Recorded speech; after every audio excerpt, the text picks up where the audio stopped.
I'm so not prepared with a fancy intro today. Shame on me. It's book club. It's book club day.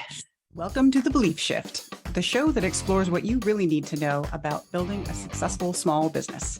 I'm your host, Camille Rapaz, small business coach and consultant who spent too much of her career working in corporate business performance. And I'm George Trapeau, your co-host and her brother.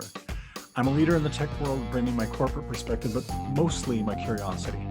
Together, we're exploring beliefs about success and how to achieve it, but mostly we're bringing practical solutions so you and your business can thrive.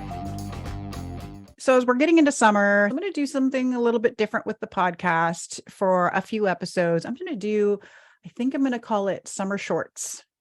Just going to do some short episodes. Awesome. And maybe because you'll be listening when you have your shorts on and you're out walking the dog. Yeah. So Summer Shorts, I'm going to do a few short episodes, shorter than today. Today probably won't be as short because it's you and I. The Summer Shorts, I think I'm just going to do on my own because if I do them with you, they will not be so short. Yeah. Because that's what we do. So I'm going to do some summer shorts, just be some quick tips and things like that. Because over the summer, I know everybody's slowing down and on vacation. I don't want people to feel like they're missing anything. And also I want to enjoy summer and not necessarily be having to record a podcast every single week. And you the same, right? Yeah, that's right. So that's what's coming. But today I thought also it might be nice to just give our listeners something that they might want to read while they're out there hanging out in the sunshine. Now, like me, you have a really long list of books that you still need to get to, and yet you also still love to hear other people recommend books. Yeah. Yeah. Do you have a really long list of books you want to read, George? Yes, and it's expressed in book form. So like there's a couple shelves in our bookshelf that are just books on my list. Usually when I hear about or I see a book that I really want or somebody tells me, I will actually buy it. That's why I put it on my list. I will buy the book.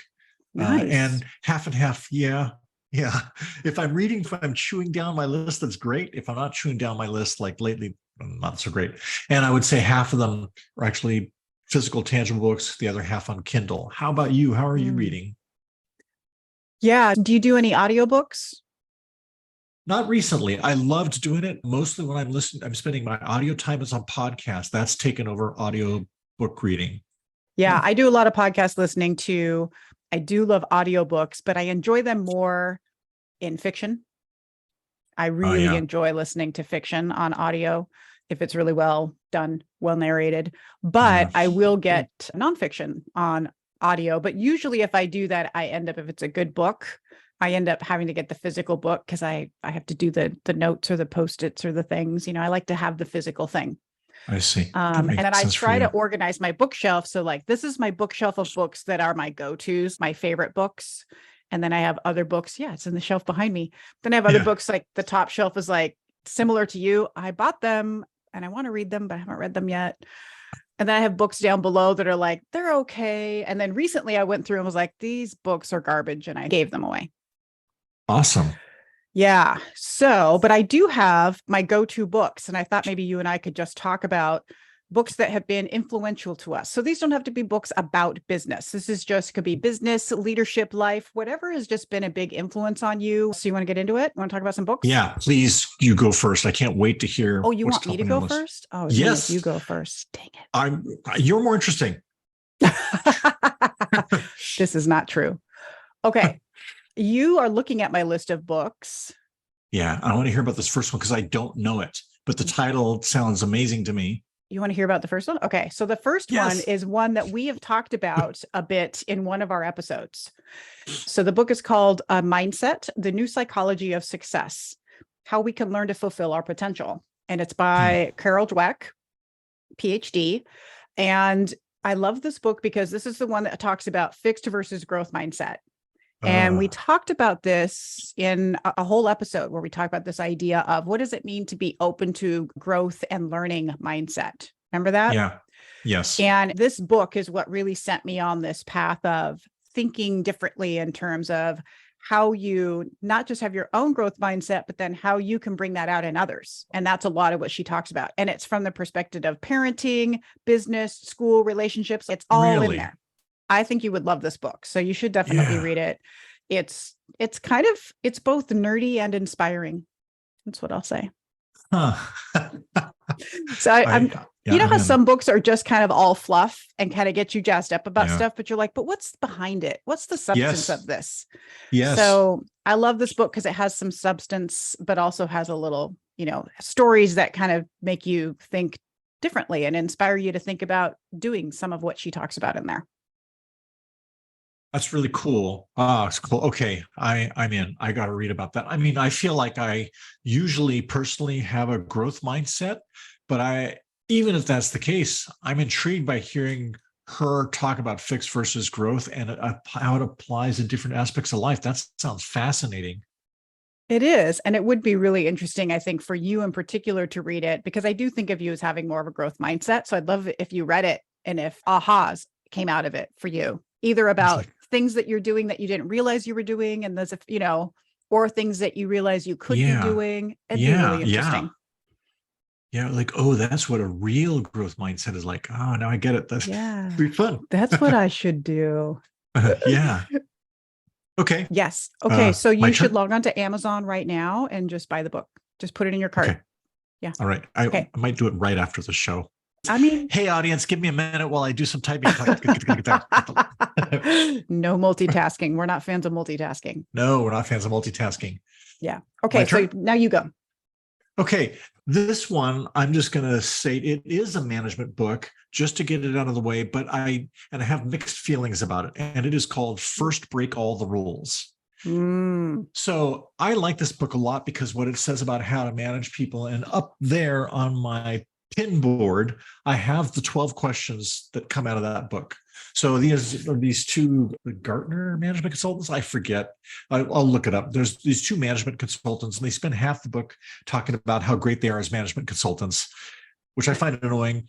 But they talk about how you should think about managing your teams, and they kind of turn around. So I've had this tendency in the past to try to manage everybody equally, top performers, troubled performers and stuff.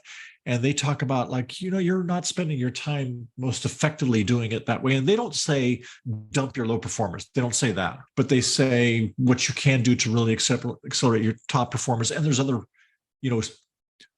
common received wisdom rules in management that turn out not to be that effective. And they go through that.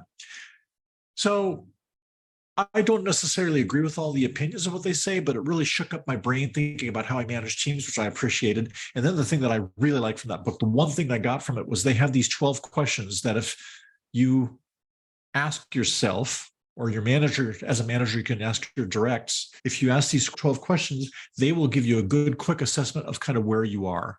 Questions like, do I have a best friend at work? Have I received feedback in the past week about my performance? Do I feel like this job uses my skills and gifts? 12 of these questions, very easy to examine and ask, even if you haven't asked yourselves before. It's really powerful. First, break all the rules. Nice. And listeners, I will make sure I drop all of these in the show notes so you can easily find them in case you're not able to jot them down at the moment. Yeah, I have not read that book. I just Googled it to see, do I recognize this book? Haven't read it. So now I got to put it on my list. Cool. Yeah, we might not be helping each other much here with making our I book know. lists longer.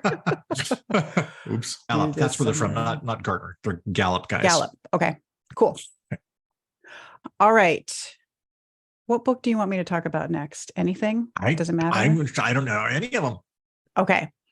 I'm going to talk about this next one is probably one that most people have read by this point, but I'm surprised you haven't read it yet. I bet your wife has read this one, which is Dare to Lead by Brene Brown. Have you read any of her stuff? No, I have not. Been wanting to, have not. She's got many books for you to read, but from a leadership perspective, this one is just great. So she talks about how leadership requires courage, and it's the courage to be vulnerable. Wow. And that being a great leader means being anchored in your values. She has these trust behaviors, which she lays out with the acronym of BRAVING, and boundaries, reliability, accountability, vault, integrity, non-judgment, and generosity.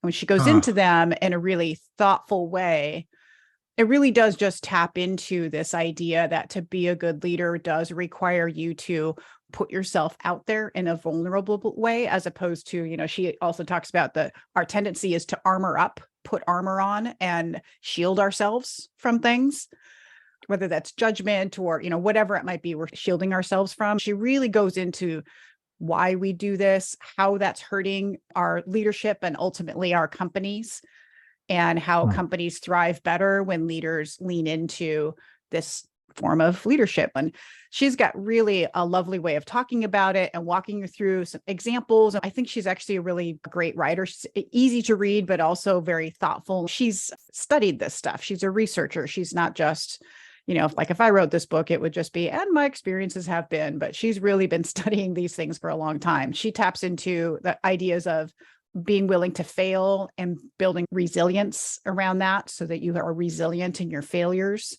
We all need to fail to do better. And how perfectionism is one of the reasons we armor up, because our perfectionist tendencies, we want everybody to think we got it all figured out when literally nobody does. So it's just a really great book and very inspiring, and I highly recommend. Wow, that sounds fascinating. Okay.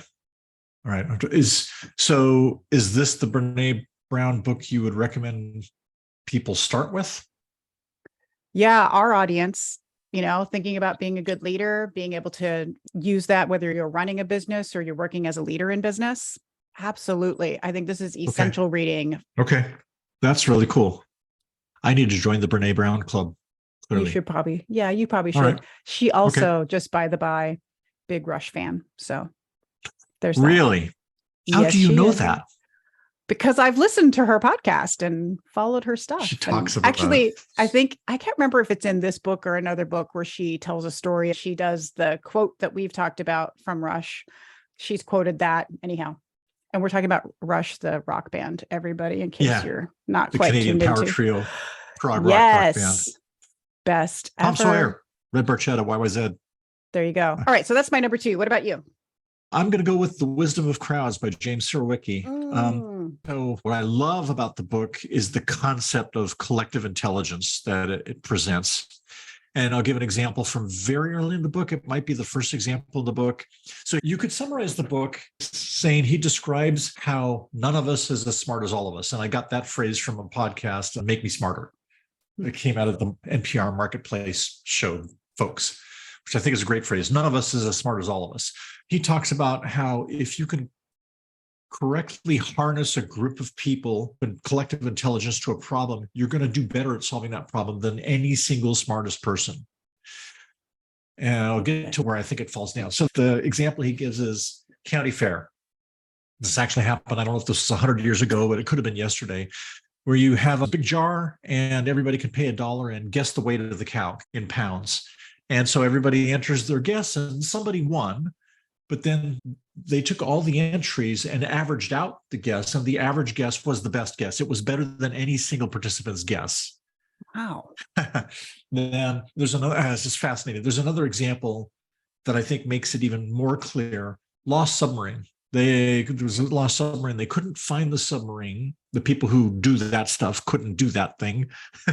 And so somebody, I forget how this happened because it's been a long time since I read the book, talks about how they asked a bunch of different smart people with expertise and having nothing to do with the ocean for finding submarines. It just said, here's a problem. How might you go address it? And all kinds of different ways of thinking about it, and had each of them result in a guess that would be a radius, a search radius. Overlap those search radiuses, they found submarine. Yeah. I think it's a fascinating concept. And, I come from, really over 30 years of working in open source software, which is another form of collective intelligence. There's power in working as a community if you can harness it correctly. Where the book falls down is I don't think he's prescriptive, at least in the revision of the book that I read. I don't think he's prescriptive in saying, look, I'm bought into the concept. How do I apply it in my life or my business? He doesn't really give you actionable rules about what you need to do to get collective intelligence working for you. He does point out some pitfalls like herd mentality. If you have a bunch, it's not good enough to have just a bunch of people thinking. So common wisdom, for example, that phrase is not collective intelligence. That tends to be a bunch of people thinking the same way about something, not different points of view. But it doesn't really tell you how to make that happen. And I wish the book had that, or maybe somebody's followed on and come up with actionable rules on how to make collective intelligence happen. But it's a fascinating book. Well, this is making me think of another book as you were talking about that. And I hadn't put it on my list, but it's in my honorable mentions of books. But I'm like, I wonder if this book is answering the question that what you're looking for. So it's called The Art of Gathering, How We Meet and Why It Matters. And it's by Priya Parker. And it's really about it's gatherings of all kinds. If I'm hosting a Christmas party, if I'm hosting a book club, or I'm running a big meeting, any gathering of people. So literally just a gathering. So her whole thing is that how we gather matters, and that we keep doing it badly because we don't put enough intention and structure into what we're doing. First, what's the purpose of this gathering? And then how do I create an environment that will bring that out of it, whether I'm just hosting a dinner party or I'm, again, running a board meeting. So it's a really cool book from that perspective. I love the idea of how we just assume if we put people together, kind of to your point, like just putting people together isn't necessarily going to get the best outcome. Yeah. We have to know what outcome we want from this gathering, and then we can do things then we can really get the power of, the wisdom of crowds, as the book says, right? Then you can really make that happen. Yeah. But it doesn't just happen by happenstance. It's not just by chance that's always going to result in something great. Yeah. Okay. So that was kind of my book recommendation. So you get to go again. Okay. Me again. Okay. Boy, this is a good one. There's one author that's on both our lists, and either one of us could introduce it, but I won't now. So I'll go with anything by Michael Lewis. And if I had to pick one book, boy, it's a tough pick, but I think Moneyball is right up there. The Big Short is up there, although it's complicated. And Flash Boys are up there. What I like about Michael Lewis is, besides him just being a fantastic storyteller, is, to me, he writes about information asymmetry, where one group has more information about something than the other and how they exploit that to their benefit. So his first book was Liar's Poker.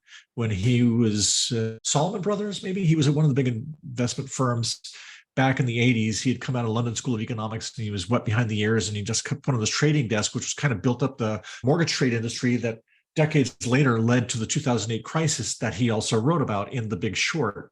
He was so good at writing about The Big Short because he was there at the creation of this stuff decades before. It was amazing. And so Liar's Poker talks about his experiences doing this, but he also talks about how some people had more information than others and how they exploited this asymmetry. That's my take on him. I don't think I've heard anybody else characterize his books about information asymmetry, but a lot of them are. Moneyball is a perfect example, how the Oakland A's, used a different way of thinking about putting together a baseball team on a much smaller budget in order to make a fantastic team. There's the movie about it. The Blind Side, same thing. Football player Michael Oher. There's one more book I was going to say about him, but I can't. Oh, no, not a book, but an article he wrote for, I think, the New York Times about college football coach Mike Leach. Mike Leach came to fame when he was running the Texas Tech offense back in 2008, and his teams were scoring like mad and playing football the way nobody else was with the spread offense, which is something that basically every college football team now uses some form of the spread, and it's taught in high school. The article by Michael Lewis talks about very clearly, picks apart how Mike Leach thinks about the game differently than everybody else. It's a perfect, compact example. I will find the link to put in the show notes, because if you want to get an example of how Michael Lewis writes and what he writes about, this is a good primer. Oh, what a great ad. Yes, there's so many Michael Lewis books that I do love. So I'm glad that you brought this up. You actually gave a whole lot of books. I just want to point out, you just gave an author. So yeah, everybody's got a giant list now for just that one guy. I'll read anything he writes. Okay, so what should I put next on my list? I'm going to go with Playing Big. So this book is called Playing Big, Practical Advice for Women Who Want to Speak Up, Create, and Lead. And all men should read this book. Really? Yeah, because it's so, I learned so much reading this book. I learned so much about women, and I am one. So what does that tell you? Okay. So men, definitely. I go back to it and I use it and reference it all the time. And what's valuable about it is, for one part, it really helps. explaining why women are struggling with confidence. I think by now we all understand, like, it's harder for women to be confident in their work, to own their expertise. We know that, women tend to not ask for raises as much. We know women tend to not apply for jobs that they don't check all the boxes of qualifications on. We struggle in that arena much more than men do. It's not all women, all men, but there's plenty of research and academia around this. Yeah. But the why of it, she really digs into that and spells it out. And it's not rocket science or anything you couldn't just Google and know, but she spells it out in the book in a way that really was helpful to me in just having this aha moment of, well, of course, no wonder it's like that. It's not me. It's not women are just, our brains are different. It's not that, right? It's not this like men are from Mars, women are from Venus scenario. Women are trying to operate in a system of work that was never intended to have them in it. The way it was built initially, we couldn't work. And so it kind of starts from that. And it starts from just kind of the foundation of societies, Western culture, that foundation and how it was built and what the role of women is supposed to be and how that's been changing and the struggle of that. That's the reality of what we're living in. She talks about that. And then she talks about what do we do about it? And she lays out all these the book is like a workbook. You can go through the chapters and do the actual steps. And you can then choose which parts of this really work for you. So you don't have to it's not like you have to do all 10 steps. It's here's 10 tools and try them and then take the ones that really work for you. And it's really empowering. I go to it a lot. I'll reference it for my clients in another way for them to think about how to approach what they're struggling with. And it is about helping women, play big. That's basically what it is. How do we help you sort of step into your expertise and really own it and live in that confidently and use it to its full extent, as opposed to what women tend to do, which is hold back. We hold ourselves back. So I think men should read it, because if you read that, you'd have this understanding of, wow, women have to think that way. Wow, women have to do that. Like, I think it would give you such a great perspective on, like, for you thinking about what your wife experiences, trying to be she's a strong, intelligent leader in business. And she's up against a lot just in her own head of being a woman. Right. Yeah. That's cool. Even if she's not working with men, like, this isn't about because I work with men. It's just about how women have the work for women has been shaped over time. It's really about that perspective. Interesting. Okay. I like that. What's your next book? I'll go with The Innovator's Dilemma by Clayton Christensen. Highly influential to me. And I've listened or read that book and its successor, The Innovator's Solution. Listened to the book in 3 different forms. There's a talk that he did that was maybe 45 minutes long, something like that. And it's a great condensation of the book. I will find that as well. There's a short version of it, I forget where, and then the full book, The Innovator's Dilemma, which talks about how companies who are highly successful, what happens when they become super successful and then they have a hard time at the next level of innovation, and how they get caught up to it and taken over by disruptors. Many examples in there, which I won't go into. I'm going to stop here and say, I think I like the way Clayton Christensen explains very clearly and patiently. But I noticed you have Clayton Christensen, and I think it was his last book before he passed away, right? Yeah. How will you measure your life? Yeah. So what's that one? It's great. I think of it as like the book I recommend to workaholics. Wow. Or people who are really, you're defining your worth by the job that you have, right? That's what we do. And it makes sense. He's writing this later in life. Yeah. It's the wisdom of having lived this full, very successful life, but also realizing my worth isn't the number of hours I put into my job. And that sounds like I feel like I'm really oversimplifying. How could he write an entire book about it? He's just a wonderful writer, and you should just read it, because it will help you reframe how you think about how you're moving through life and how you're tackling your professional aspects of your life, whether you're running a business, working in whatever you're doing. It will help you to sort of rethink and reframe it in a really good way, Yeah. Highly recommend. Okay. I should put that on my list, because I love him too. I think I've liked everything I've read and heard. Okay. Yeah. Do I go again? Yeah. Now that you made me recommend that one. Yeah, go ahead. I just thought, yeah, it was interesting. We both have Clayton Christensen on our list and different books, but for similar reasons. That guy's great. Okay, so this one is just a phenomenal book. It's one of my favorite books ever, favorite nonfiction books ever. It's Guns, Germs, and Steel by Jared Diamond. Ooh, that's a good And one. yeah, the reason I like it is because I think it's just a fantastic example of getting to root causes. I mean, the story, so I'll tell you about the book. So he opens by talking about the Spanish conquistadors going to South America and just ravaging the continent. And he asks, well, why did that happen? Why were they so imbalanced? Like, for one reason, the Spaniards had all these weapons and armor that the native South Americans just didn't. They had guns and steel. But they also carried, it's like smallpox and I don't know what else, what other diseases, and wiped out a lot of the South America and North America has happened as well. When the Europeans came over. And he asked, well, why did that happen?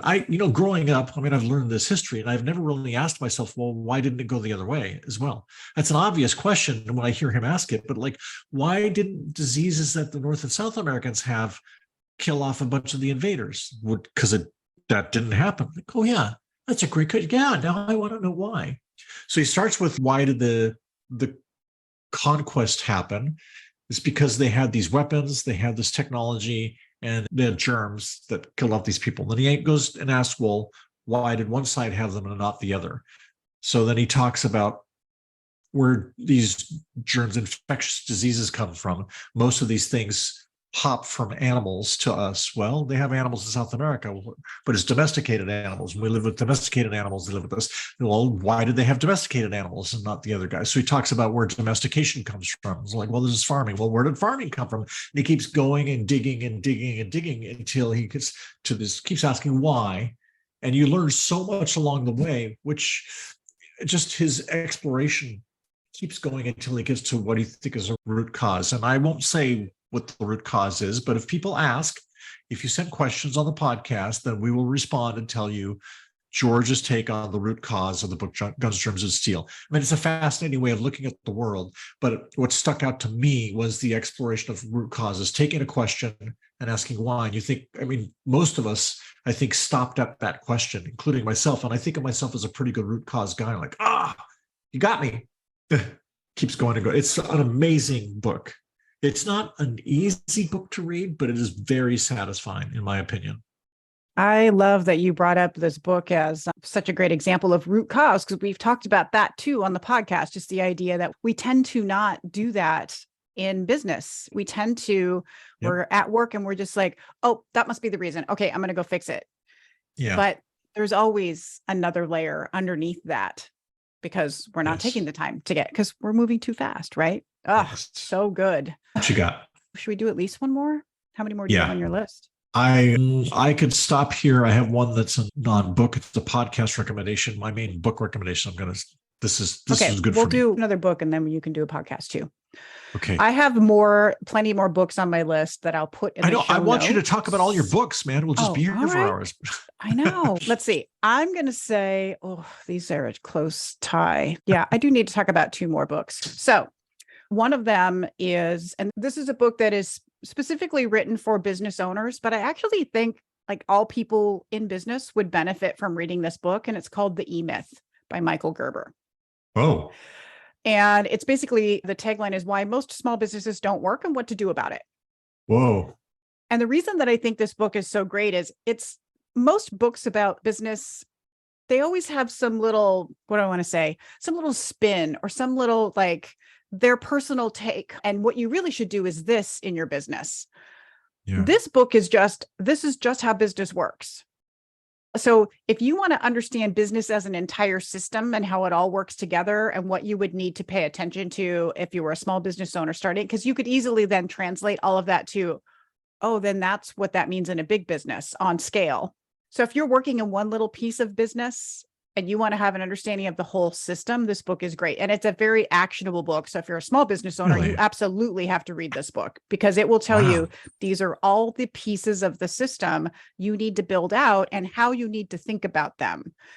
Because the reason that E-myth stands for entrepreneurial myth, which is the myth to bust, is that being an expert or having a great product means I'm going to have a great business. And he's like, nope, that does not mean that you can create a great or successful business or that you're going to be good at this. And here's how you can be good at it. Here's what you need to know. So it's very focused on how to be good at business, regardless of what your business is. That's cool. And I love it because we do have this myth of like, oh, if I just come up with this great idea, I'll be super successful, right? Yeah. And it's total bull. Like that's not, I could be the most amazing business consultant, coach, whatever. It doesn't matter if I don't actually know how to run my business. Yeah. I need to know how to manage the financial piece. I need to know how to run solid operations. I need to know how to do marketing. So he goes through all of them and he uses an actual business as an example as he walks through it, which makes it really great to just understand clearly what he's talking about. And I also love it because it is absolutely not a hustle your butt off to build your business kind of book, which so many books are in the small business world, telling you how to build your small business. And I just think there's a lot of books out there that just have really bad advice. And there's very few books that just speak very generally about the business itself as a system and how to do it well. And that's what really another reason I love this book. I also think about it as it really is emphasizing kind of like the boring part of business. Because let's face it, the exciting part is like what I get to do and what I'm good at and the programs I can build or the products that I put out, or right. Yeah. There's all this underlying stuff that frankly is just the boring stuff, but it's actually what makes it successful. All the boring stuff is what will make your business successful. And that's what he tells you. It's fabulous. That's cool. Wow. Yeah. Sounds amazing. Okay. You said something was tied with that? Yeah, I got to do this other one too. Can I do a double take? Yeah, please. Okay. So my other book that I highly recommend is called Quiet: The Power of Introverts in a World That Can't Stop Talking by Susan Cain. She has a super popular TED Talk. You could just watch the TED Talk and I think it would give you a really great understanding of what this is all about. So extroverts and introverts all should read this book. As an introvert, I found it similar to when I read Playing Big. I found it very helpful to help me explain some of myself to myself. Yeah. Oh, that's what's going on. Oh, that's what I'm doing. Oh, that's why that's happening. But more importantly, what it does is she really emphasizes that we live in Western society specifically. The extroverts are the winners. They're the ones considered more qualified, smarter. They have these great sociability skills. Like we put extroverts at the top of the list. We do. Yeah. Nice job, George. Yeah. You got white privilege and extrovert working in your favor. I know, it's awesome. Insane. It's awesome. So what she talks about is what the strengths are of being an introvert, but also then why we struggle in the extrovert world. And she talks about it's not just an either or. It's just not this black and white thing either. Introverts can extrovert. We're all at a spectrum. It's not just you're either or. We all have a little bit of both, but some tend to lean one way or the other. And she explains all of that and how that works and how, she defines introvertness separate from shyness, which I found really helpful. And that there is such thing as a shy extrovert. I don't think people think about that much. And one of the things that this also led to was me discovering how many famous people who go up on stage or are actors for a living are total introverts. We don't think of people who can get up in front of people and do that and be vulnerable in that way as also being an introvert. We sort of think that we sort of put that as like, well, that must be what an extrovert looks like, but it's not. Yeah. So I just love that she really digs into this in a very thoughtful way because we tend to toss these terms around very lightly. And she gives it much more depth and meaning and understanding that makes you then really value the both and like, oh, we need both extrovert and introvert in creating this diversity. Like even thinking of when you mentioned the wisdom of crowds, you want a little bit of both in that crowd so that you're getting the benefits that both bring to the table. Yeah. I have not listened to Susan Cain or read her yet, but it's on my priority list. Interestingly for me, I've heard about her from both you and our stepsister. Both introverts, both strong believers in her And both of Yes. you two are very smart. So I think if you could both like her, she's somebody I need to read. Yeah, it's very helpful, I think, also for extroverts because you probably have lots of introverts in your life and you'll go, aha, like you'll just such a great understanding of people and their needs and why they're doing what they do will just it'll help you make some more sense of it and help you interact with them better. Oh, that's fantastic. Yeah, Yeah. I love I that think aspect of it too. I also know a lot of marriages tend to be like, at least most of the people I know, I would be curious. I should Google this. I wonder what the stats are on this. Huh, Extrovert married to an introvert, huh, right? That's my yeah, marriage. I think that's yeah, your marriage, right? I do too. I Yeah. know I'm trying to think if I know anybody who's not like that. It's very rare that they Mm. don't have a little both. And so I think even for couples, if you read this book, be like, oh, it would explain some of your interactions or some of your, your asks of each other. Yeah. Yeah. Cool. All These are right, great. your turn. My last thing is a podcast. It's a podcast I've been listening to for years. And there's actually two podcasts by these guys. It's the Manager Tools podcast. So go to manager-tools.com. They have these podcast episodes that they record weekly on every conceivable aspect of management. They are verbose, but the promise they make is that every topic they talk about, they will make actionable, and they follow through on that promise. Like they have a 35-minute podcast on shaking hands, which is 35 minutes on that. But you know what? It's actionable. They tell you how to shake hands properly, and they spend a lot of time talking about why and all kinds of stuff. So it's in a way kind of ridiculous, but it's great. They also have a career tools podcast. A lot of the same topics, a lot of topics overlap. And that's more for if you're not a manager, an individual contributor, but you're in a business environment, what to do. It's great. I've gotten a lot of great advice from that podcast. Wow. Okay. I did not come up with a podcast recommendation. So I love that you The did. Belief Shift. I'm gonna start That's your listening. Well, podcast I mean, recommendation. our podcast, of course, but I'm going to start listening to this podcast. That sounds fantastic. We will definitely They're have to great. put a link to that in the show notes. So you'll have to send me that. All right. I have 1, 2, 3, 4, 5. I have like 6 other books on my list. So I will put them in the show notes. I'm just going Awesome. to rattle them off really fast just so people have a Okay. sense of it. Because some of these you might have heard of. So Leadership is an Art by Max Dupree. Did you read? You didn't read that, George, did you? No. It's an old book. That's like 1980s. That's one of the oldest books on my list. It's also one of the shortest ones. So there's that one. Start with Why, Simon Sinek. Yeah. Popular. Yeah. You could also just watch his TED Talk. That would tell you all you Yep. need to know with Start with Why. So Yeah, a that's great one. true. You don't really have to read the whole book. I mean, it is a good book, but it also has a workbook, and it's really about starting with why in business instead of what. And it is foundational to everything that I do. Why are we doing what we're doing is always the first question we should ask. 5 Dysfunctions of a Team, Patrick Lencioni. Do you know this guy? Do you know this thing? I've heard this, but I've not read it. No. Yes, it's great for team building when you're really looking at, well, what causes a team to be dysfunctional.